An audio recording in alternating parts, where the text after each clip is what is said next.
ko. I just wanna say thank you for staying with me. Alam ko na nagsisimula pa lang tayo and marami pa tayong pagdadaan ng problema.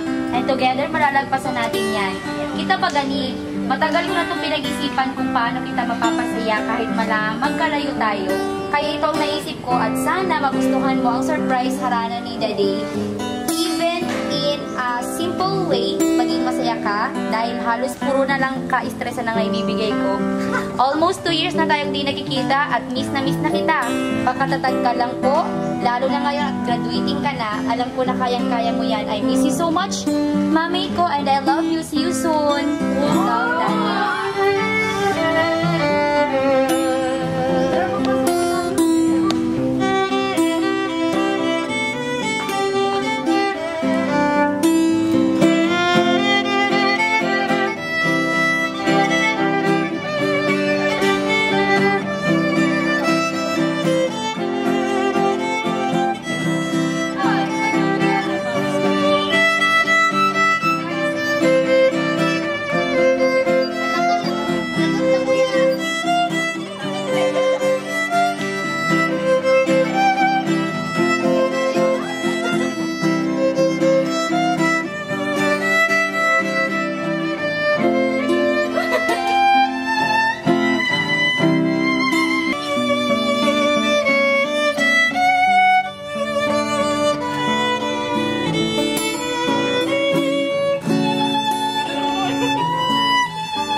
Maging sweet mo niyan, iyo, na ako nasusuya.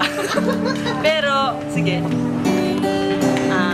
Message ko is, Daddy, thank you kasi aram ko nagkaiba kitang may pagkakaintindihan. Pero dahil ko expect na ako lang ka na nagtataong sa kanya.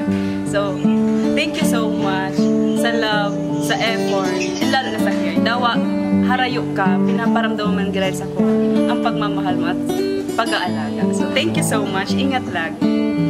See you soon. I love you.